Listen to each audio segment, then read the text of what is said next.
કે લેખ પણ લખવામાં નથી આવ્યા. બાળકો નાના હોય ત્યાંથી મોટા થાય ત્યાં સુધી તેને માતૃપ્રેમ નિબંધ આવે છે, પરંતુ આજ સુધી ક્યાંય પણ પિતૃપ્રેમ નિબંધ નથી આવ્યો.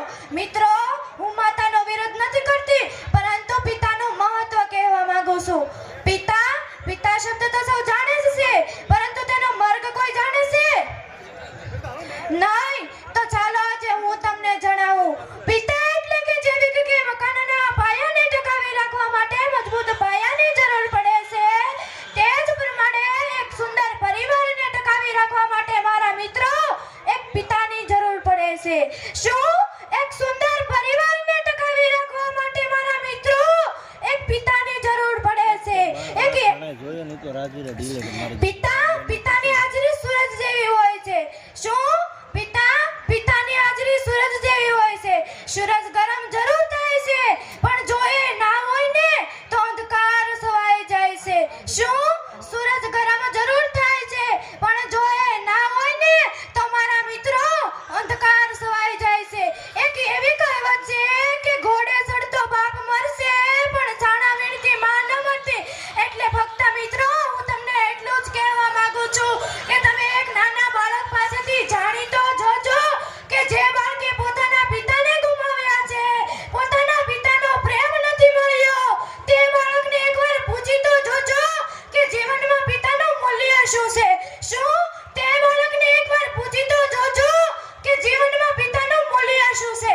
તો હું મારી કાલે ગયેલી ભાષાને અહીંયા પૂર્ણ કરીશ. છેલ્લે તમને હું 3 પંક્તિ સંભળાવીશ કે થાક ઘણો હતો ચહેરા પર, પણ અંધકાર પરિશ્રમ કરતા જોયા છે. થાક ઘણો હતો ચહેરા પર, પણ અંધકાર પરિશ્રમ કરતા જોયા છે. આંખમાં ઊંઘ હતી ઘણી, છતાં પણ ચિંતામાં જાગતા જોયા છે. આંખમાં ઊંઘ હતી ઘણી, છતાં પણ ચિંતામાં જાગતા જોયા છે. વ્યક્તિ એકતા પણ વિશેષતા અનેક હતી. વ્યક્તિ એકતા પણ વિશેષતા અનેક હતી. અસ્તુ. જય હિન્દ, જય ભારત. અને મારે 2 શબ્દ કહેવા તો કે પપ્પા હું જાઉં છું. આટલા શબ્દ સાંભળતા તો ઢગલો થઈ જાય. પાનખરમાં વડલો જેમ પોતાના પાન ખેરી નાખે, કારણ કે તેમાં ત્રેવડ ના હોય, આખા ગામને ઊભો રાખે તેવો મર્દ માણસ જ્યારે પોતાની દીકરી સાસરે જતી હોય અને ઘરના એક ખૂણે બેસી ધ્રુસકે રડતો હોય, કુટુંબના તમામ સભ્યો મળી લે, છેલ્લે જ્યારે દીકરીનો બાપ મળવા જાય ત્યારે 2 હાથ અને ત્રીજું માથું જોડી રડતા પોતાની દીકરીને કહેતો હોય કે મારું આંગણું શોભતું તુજે ના હેતથી રે લોલ, મારું આંગણું શોભતું તુજે ના હેતથી રે લોલ. જાણે ખીલ્યો તુલસી કેરો છોડ જો, મોંઘા મૂલી છે મારી દીકરી રે લોલ, કે જીરે મોંઘા મૂલી છે મારી લાડકી રે લોલ. એ પગલી પાડી જગાડ્યું ભાગ્યને રે લોલ, એણે પગલી રે પાડી જગાડ્યું ભાગ્યને રે લોલ. અને લેખમાં માર્યા એણે કાંઈ મેઘ જો, મોંઘા મૂલી છે મારી દીકરી રે લોલ, કે જે રે મોંઘા મૂલી છે મારી લાડકી રે લોલ. મારા વાનનો વિરડો હતી મારી દીકરી રે લોલ, કે મારા વાનનો વિરડો હતી મારી દીકરી રે લોલ. અને મીઠા મીઠા બોલે રૂડા બોલજો, મોંઘા મૂલી છે મારી દીકરી રે લોલ, કે જે રે મોંઘા મૂલી છે મારી લાડકી રે લોલ. અસ્તુ. રસોડા વિભાગમાં જે કોઈ સ્વયંસેવકો છે એ તો છે જ, પણ એ સિવાય સમાજના જે કોઈ યુવાનો છે અને એમને સેવા આપવી હોય, દીકરી જાહલવેલા આવીને જય શ્રી કૃષ્ણ, જય દ્વારકાધીશ. મંચસ્થ સર્વ મહેમાનશ્રીઓ, સાધુ સંતના ચરણોમાં મારા પ્રણામ અને ખાસ જ્ઞાતિ બંધુઓને હું નતમસ્તક વંદન કરું છું.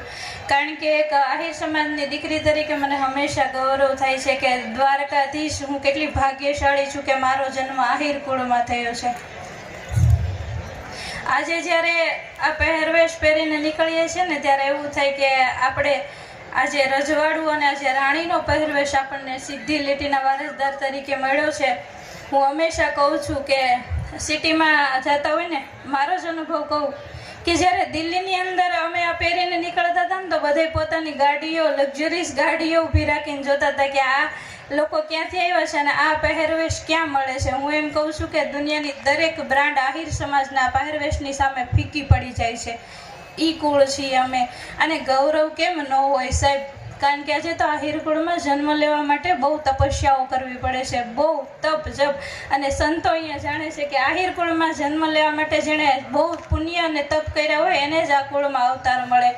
અને મને બહુ ગમે છે કે આ પહેરવેશ પહેરીને હું હંમેશા દરેક જગ્યાએ જાઉં છું. આજે સમગ્ર ભારતની અંદર પ્રવાસ કરતા હોય તો એક ઈ સમય હતો કે આજથી 1.5 વર્ષ પહેલાં જ્યારે હું આ પહેરવેશ પહેરીને જતી ને તો અમુક લોકો એવી ટીકા ટિપ્પણી કરતા કે આ શું દરેક જગ્યાએ ગામડિયા બનીને આવો છો, તમને શું ખબર હોય કે તમારી દરેક બ્રાન્ડ આ ગામડિયાના પહેરવેશની સામે પાણી ભરે છે. ઈ અમે ઉજળું અડીખમ આહિર કુળ છીએ.